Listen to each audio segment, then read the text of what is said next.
നമസ്കാരം. പാക് ചാരവനിത എന്ന നിലയിൽ ഇപ്പോൾ NIA ചോദ്യം ചെയ്തുകൊണ്ടിരിക്കുന്ന ജ്യോതി മൽഹോത്രയെക്കുറിച്ച് നമ്മുടെ മാധ്യമങ്ങളിലെല്ലാം വാർത്തകൾ വന്നിട്ടുണ്ട്.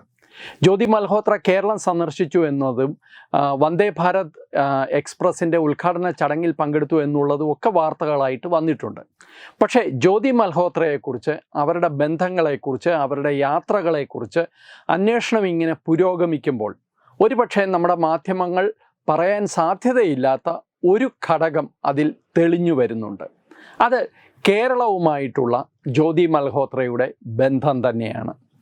കേരളത്തിൽ ഇതിനോടകം 2 or 3 വട്ടം ജ്യോതി മൽഹോത്ര എത്തിയിട്ടുണ്ട്. പക്ഷേ ഓരോ പ്രാവശ്യവും തുടക്കകാലത്തൊക്കെ ജ്യോതി മൽഹോത്രയെ സംബന്ധിച്ചിടത്തോളം അവർ ഇപ്പോൾ 4 വർഷം എങ്ങാണ്ടായതേ ഉള്ളൂ ഈ വീഡിയോ ഒക്കെ യൂട്യൂബിൽ ഇട്ട് തുടങ്ങിയിട്ട്. വളരെ ദരിദ്രമായ സാഹചര്യത്തിൽ അല്ലെങ്കിൽ വലിയ സാമ്പത്തിക അവസ്ഥയൊന്നുമുള്ള ആളല്ല. ഒരു അമ്മാവൻ്റെ പെൻഷൻ തുകയിലാണ് ആ കുടുംബം നിലനിന്ന് പോന്നിരുന്നത്. ഇവരുടെ വീഡിയോസിന് 5000, 3000, 5000 വ്യൂസൊക്കെയാണ് കിട്ടിക്കൊണ്ടിരുന്നത്. അതിൽ നിന്ന് എത്ര രൂപ അവർക്കുണ്ടാക്കാൻ സാധിക്കുമെന്നുള്ളത് നമുക്കറിയാം. പക്ഷേ വളരെ പെട്ടെന്ന് ഇതെല്ലാം മാറുകയും ജ്യോതി മൽഹോത്ര പാകിസ്ഥാൻ്റെ ഒരു ഡാർലിംഗ് ആയി മാറുകയും ചെയ്തതോടുകൂടി അവരുടെ രീതികളും അവരുടെ പ്രവർത്തികളും അവരുടെ സ്റ്റാൻഡേർഡ് ഓഫ് ലിവിങ്ങും ഒക്കെ മാറിയത് ഇൻ്റലിജൻസ് ഏജൻസീസ് ഇപ്പോൾ കണ്ടുപിടിച്ചിട്ടുണ്ട്. അപ്പോൾ ഈ ജ്യോതി മൽഹോത്ര കേരളത്തിൽ നേരത്തെയും വന്നിട്ടുണ്ട്. 2022 ഒക്കെ വന്നിട്ടുണ്ട്, 2023 വന്നിട്ടുണ്ട്. ഈ വന്ദേ ഭാരത് എക്സ്പ്രസിൻ്റെ ഉദ്ഘാടന ചടങ്ങ്, അതിൽ നമ്മളുടെ കേന്ദ്രമന്ത്രിമാരുമായിട്ടൊക്കെ അവരോട് ചോദ്യങ്ങൾ ചോദിക്കുകയൊക്കെ ഈ യൂട്യൂബ് വീഡിയോയ്ക്ക് വേണ്ടി ചെയ്തിട്ടുണ്ട്. പക്ഷേ അതൊന്നുമല്ല വിഷയം. ഇപ്പോൾ ഏറ്റവും അവസാനം ജ്യോതി മൽഹോത്രയ്ക്ക് പാകിസ്ഥാൻ ബന്ധം വന്ന ശേഷം ജ്യോതി മൽഹോത്ര കേരളത്തിൽ നടത്തിയ ഒരു സന്ദർശനമാണ് ഇപ്പോൾ ഇൻ്റലിജൻസ് ഏജൻസീസ് വളരെ കൃത്യമായി അന്വേഷിക്കുന്നത്.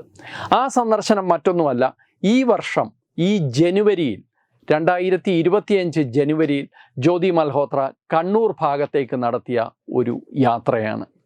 അവർ കണ്ണൂരിലെത്തുന്നു, കണ്ണൂരിൽ വിവിധ സ്ഥലങ്ങളിൽ പോകുന്നുണ്ട്. അതിനുശേഷം ഇവർ തിരുവനന്തപുരത്തേക്ക് വരികയും തിരുവനന്തപുരത്ത് നിന്ന് രാജധാനി എക്സ്പ്രസ്സിൽ തിരിച്ച് ദില്ലിക്ക് പോവുകയും ചെയ്തു. ഇവർ കണ്ണൂരിലെത്തിയതാകട്ടെ ദില്ലിയിൽ നിന്ന് വിമാനമെടുത്ത് ബാംഗ്ലൂരിൽ വന്ന് ബാംഗ്ലൂരിൽ നിന്ന് റോഡ് മാർഗമാണ് ഇവർ കണ്ണൂരിലെത്തിയത്. പക്ഷേ ഈ കണ്ണൂരിലെത്തുക അല്ലെങ്കിൽ കണ്ണൂരിൽ സ്ഥലങ്ങൾ കാണുകയൊക്കെ അസ്വാഭാവികമാണ് എന്ന് ഞാൻ പറയുന്നില്ല. പക്ഷേ ഇവർ കണ്ണൂരിൽ ഒരു അമ്പലത്തിൽ പോയിട്ടുണ്ട്. ആ അമ്പലത്തിൻ്റെ പേരാണ് ആലക്കോട് ശ്രീ വനശാസ്ത്ര ക്ഷേത്രം. ഇത് ആലക്കോട് കാശീപുരം ശ്രീ വനശാസ്ത്ര ക്ഷേത്രം എന്നാണ് പറയുന്നത്. വളരെ അപൂർവമായ പ്രതിഷ്ഠയുള്ള വനശാസ്താവിൻ്റെ ക്ഷേത്രമാണ് ആലക്കോടുള്ള ഈ അമ്പലം. അധികം ആൾക്കാർക്ക്, കേരളത്തിൽ പോലും അധികം ആൾക്കാർക്ക് ഇതറിയില്ല ഇങ്ങനെ ഒരു അമ്പലമുള്ളത്. വളരെ ചൈതന്യവത്തായ, വളരെ പുരാതനമായ ഒരു ക്ഷേത്രമാണ്. ഒരുപക്ഷെ അവരോട് ആരെങ്കിലും ഇങ്ങനെ ഒരു ക്ഷേത്രത്തെക്കുറിച്ച് പറഞ്ഞു കൊടുത്തിട്ടുണ്ടാവാം, അതുകൊണ്ട് അവർ പോയി കണ്ടതുമാകാം. അതല്ല വിഷയം.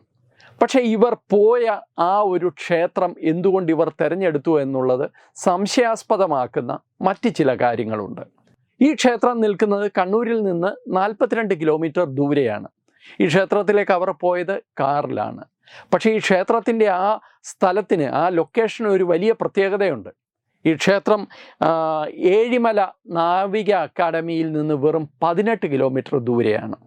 ഏഴിമല നേവി അക്കാഡമിയിൽ നിന്ന്, നേവൽ അക്കാഡമിയുമായി ബന്ധപ്പെട്ട നിരവധി അനുബന്ധ സ്ഥാപനങ്ങളും ജീവനക്കാരും ഒക്കെ താമസിക്കുന്ന പ്രദേശമാണ് ഈ പറയുന്ന സ്ഥലം. അതുവഴിയാണ് ഈ ജ്യോതി മൽഹോത്ര ഈ ക്ഷേത്രത്തിലേക്ക് പോയതും തിരിച്ചു വരുന്നതും. ഇനിയും രണ്ടാമത് വേറൊരു കാര്യമുണ്ട്. ഇസ്ലാമിക് സ്റ്റേറ്റിലേക്ക് നിരവധി ആൾക്കാർ കേരളത്തിൽ നിന്ന് പോയിട്ടുണ്ട്, അറിഞ്ഞതും അറിയാത്തതുമായി. പക്ഷേ ഏറ്റവും വലിയ കൂട്ടം, ആദ്യമായി പോയ ആൾക്കാർ, നമ്മുടെ എപ്പോഴും നമ്മളൊക്കെ പറയുന്ന തിരുവനന്തപുരത്തുകാരി നിമിഷ ഫാത്തിമ ഉൾപ്പെടെയുള്ളവർ പോയ ആ ഒരു സംഘം പുറപ്പെട്ടത് പടന്നയിൽ നിന്നാണ്. പടന്ന എല്ലാവർക്കും അറിയാം. അങ്ങനെയാണ് ആ ഗ്രാമത്തിന് ഒരു കുപ്രശസ്തി പോലും ഇടക്കാലത്ത് ഉണ്ടായത്. പടന്ന ഗ്രാമത്തിൽ നിന്നും ഈ ക്ഷേത്രം വെറും 16 കിലോമീറ്റർ ദൂരെയാണ്. ഇങ്ങനെ 2 വളരെ പ്രധാനപ്പെട്ട സ്ഥലങ്ങൾക്ക് അടുത്ത് കിടക്കുന്ന ഈ ക്ഷേത്രം തന്നെ പൊതുവെ സാധാരണക്കാർ, ഇന്ത്യക്കാരായാലും വിദേശികളായാലും അല്ലെങ്കിൽ കേരളത്തിൽ തന്നെയുള്ള തീർത്ഥാടകരും അങ്ങനെ അന്വേഷിച്ചു പോകാത്ത ഒരു ക്ഷേത്രം അന്വേഷിച്ച് ദില്ലിയിൽ നിന്ന് വന്ന ജ്യോതി മൽഹോത്ര എന്തിനു പോയി എന്നുള്ള ഒരു ചോദ്യമാണ് ഇപ്പോൾ ഇൻ്റലിജൻസ് ഏജൻസീസ് ജ്യോതി മൽഹോത്രയുടെ ഈ ചോദ്യം ചെയ്യലിനിടയിൽ ചോദിച്ചുകൊണ്ടിരിക്കുന്നത്. അവർക്ക് ഇതുവരെ അതിന് തൃപ്തികരമായ ഒരു മറുപടി കിട്ടിയില്ല. ഞാൻ ക്ഷേത്രത്തിൽ പോയതാണ്, എന്നോട് ആരോ പറഞ്ഞു, അങ്ങനെ ഞാൻ പോയി എന്നുള്ള ഒഴുക്കം മട്ടിലുള്ള മറുപടിയാണ് കിട്ടിയത്. പക്ഷേ നേവൽ അക്കാഡമിക്ക് വളരെ സമീപത്തായി നിൽക്കുന്ന, അല്ലെങ്കിൽ നേവൽ അക്കാഡമിയുടെ എസ്റ്റാബ്ലിഷ്മെൻറ്റിൻ്റെ അകത്തുകൂടി, ആ ഏരിയയിലൂടെ, ആ പ്രദേശത്തുകൂടി പോകേണ്ട ഒരാൾ എന്തുകൊണ്ട് ഇവിടെ തന്നെ പോയി എന്നുള്ളത് ഒരു ചോദ്യമാണ്. അവർക്ക് ഈ കാറിലൊക്കെ സഞ്ചരിക്കുമ്പോൾ ഇഷ്ടംപോലെ വീഡിയോസ് എടുക്കാൻ സാധിക്കും. അതിന് ആർക്കും ചോദിക്കാൻ പറ്റില്ല. കാരണം പ്രശസ്തയായ ഒരു വ്ളോഗറാണ് എന്ന് സ്വയം പരിചയപ്പെടുത്താൻ അവർക്ക് സാധിക്കും. തെളിവിന് വേണമെങ്കിൽ അവർ നേരത്തെ ചെയ്ത വീഡിയോസ് കാണിക്കാനും സാധിക്കും. അപ്പോൾ അങ്ങനെ ഒരു വ്യക്തിക്ക് കിട്ടുന്ന സ്വാതന്ത്ര്യം പരമാവധി ഉപയോഗപ്പെടുത്തിയാണ് ജ്യോതി മൽഹോത്ര ഈ പറഞ്ഞ ക്ഷേത്രത്തിൽ പോയിട്ടുള്ളതും സമീപ പ്രദേശങ്ങളിലൂടെ കടന്നുപോയിട്ടുള്ളതും. പലരും ചോദിച്ചേക്കാം, ഒരു വ്ളോഗർക്ക് ഈ ഏഴിമല നേവൽ അക്കാഡമി പോലെ ഒരു സ്ഥലത്തിൻ്റെ എന്ത് ചെയ്യാൻ സാധിക്കും, എന്ത് വിവരമാണ് ശേഖരിക്കാൻ സാധിക്കുക? അതുവഴി കാറിൽ പോയാൽ എന്തെങ്കിലും വിവരം ശേഖരിക്കാൻ എങ്ങനെയാണ് സാധിക്കുക? അവർ കാറിൽ പോയത് മാത്രമായിരിക്കില്ല, അവർക്ക് ഏതെങ്കിലും ഒരു സ്ഥലത്ത് വെച്ച് ആരെങ്കിലുമായിട്ടൊക്കെ അവർ കണ്ടിട്ടുണ്ടാവാം. അതിനൊക്കെ നേരത്തെ ഫിക്സ് ചെയ്തിട്ടുള്ള കാര്യങ്ങളുണ്ടാവാം. അതൊക്കെ ഒരു വശത്ത് നിൽക്കട്ടെ. പക്ഷേ അത് മാത്രമല്ല കാര്യം, ഇവരുടെ വീഡിയോസിന് പോലും വലിയ പ്രാധാന്യമുണ്ട്. കാരണം സാറ്റലൈറ്റ് ഇമേജസ് ഇതിൻ്റെ എല്ലാം ശത്രു രാജ്യങ്ങളുടെ ഭാഗത്തുണ്ട്. നമ്മളുടെ ഡിഫൻസ് എസ്റ്റാബ്ലിഷ്മെൻറ്റ്സിൻ്റെ എല്ലാം സാറ്റലൈറ്റ് ഇമേജുകൾ എല്ലാവരുടെയും കയ്യിലുണ്ട്. അതൊന്നും ഇക്കാലത്ത് ആർക്കും ഒളിച്ചു വെക്കാൻ സാധിക്കില്ല. പക്ഷേ ഈ സാറ്റലൈറ്റ് ഇമേജസ് പഠിക്കുമ്പോൾ ശത്രു രാജ്യത്തെ സംബന്ധിച്ചിടത്തോളം അവർക്ക് ചില സംശയങ്ങൾ ഉണ്ടായേക്കാം, ചില ക്ലാരിഫിക്കേഷൻസ് വേണമെന്ന് തോന്നിയേക്കാം, അല്ലെങ്കിൽ ചില സ്ഥലത്തോട്ടുള്ള വഴിയുടെ വീതി എത്രയാണ് എന്നുള്ളത് ഒന്നുകൂടി സംശയം ദൂരീകരിക്കാൻ വേണ്ടി ഒരു ഫിസിക്കലായിട്ടുള്ള ഒരു ചെക്ക് നടത്തേണ്ട ആവശ്യം വന്നേക്കാം. അതൊരു പക്ഷേ വഴിയുടെ വീതി മാത്രമായിരിക്കില്ല, മറ്റ് പല കാര്യങ്ങൾ.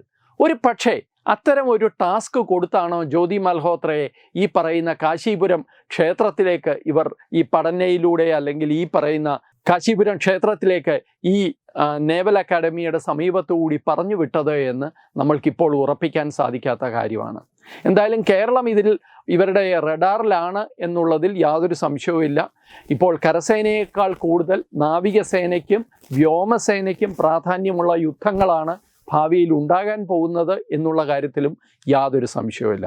ഇനി ആർക്കെങ്കിലും ജ്യോതി മൽഹോത്രയെക്കുറിച്ച് എന്തെങ്കിലും സംശയമുണ്ട്, ഒരു പാവപ്പെട്ട സ്ത്രീയെ എല്ലാവരും കൂടെ പീഡിപ്പിക്കുകയാണ് എന്ന് പറയുകയാണെങ്കിൽ അതിനുള്ള തെളിവ് എന്തായാലും ഇൻ്റലിജൻസ് ഏജൻസികൾക്ക് കിട്ടിയിട്ടുണ്ട്. ജ്യോതി മൽഹോത്ര ഇഫ്താർ പാർട്ടിക്ക് 2024 മാർച്ച് 30 ഇഫ്താർ പാർട്ടിക്ക് പാകിസ്ഥാൻ എംബസിയിൽ പോകുന്നതും അവിടെ ഡാനിഷ് എന്ന് പറയുന്ന ഒരു ഉദ്യോഗസ്ഥനുമായി നേരത്തെ പരിചയമുള്ള രീതിയിൽ ബന്ധപ്പെടുന്നതും സംസാരിക്കുന്നതിൻ്റെ ഒക്കെ വീഡിയോസ് വന്നിട്ടുണ്ട്. എന്ന് മാത്രമല്ല, അവർ പാകിസ്ഥാനിൽ അതിനുശേഷം പോയപ്പോൾ അവർക്ക് ലഭിച്ച സംരക്ഷണവും അവരവിടെ കണ്ട ആൾക്കാരുടെ ഡീറ്റെയിൽസും ഒക്കെ ഇപ്പോൾ ഇതിനോടകം മാധ്യമങ്ങൾക്ക് ലഭിച്ചിട്ടുണ്ട്. അതുകൊണ്ട് ISI പോലെ ഒരു ചാരസംഘടന വ്ളോഗർമാരെ ഉപയോഗിക്കുമോ എന്നുള്ള ചോദ്യത്തിന് എന്തായാലും ഉത്തരം കിട്ടിയിട്ടുണ്ട്. ഇനി അറിയേണ്ടത് ഈ ജ്യോതി മൽഹോത്ര കേരളത്തിൽ വന്നത് എന്തിനാണ്, അതേപോലെ ഒഡീഷയിൽ പോയത് എന്തിനാണ്. ഒഡീഷയിലും ഒരു വലിയ ഗൂഢാലോചന ISIയുടെ ഭാഗത്തു നിന്ന് ഉണ്ടായതായി ഒരു സംശയം വന്നിട്ടുണ്ട്. കേരളത്തെ സംബന്ധിച്ചും IS റിക്രൂട്ട്മെൻറ്റ് ഏറ്റവും കൂടുതൽ നടന്ന, ഇസ്ലാമിക് സ്റ്റേറ്റ് റിക്രൂട്ട്മെൻറ്റ് ഏറ്റവും കൂടുതൽ നടന്ന പഠനയ്ക്ക് സമീപം തന്ത്രപരമായി യുദ്ധതന്ത്രവുമായി ബന്ധപ്പെട്ട് വലിയ പ്രാധാന്യമുള്ള നേവൽ അക്കാഡമിക്ക് സമീപം ഈ വ്ളോഗർ എന്തിനാണ് എത്തിയത്? ഈ ക്ഷേത്രത്തിലേക്കുള്ള പോക്ക് വെറും ഒരു മൂടുപടം മാത്രമായിരുന്നോ, ഒരു എക്സ്ക്യൂസ് മാത്രമായിരുന്നോ എന്നുള്ളത് അടുത്ത ദിവസങ്ങളിൽ ഇതിൻ്റെ സത്യം പുറത്തു വരുമെന്ന് തന്നെയാണ് പ്രതീക്ഷ. നമസ്കാരം.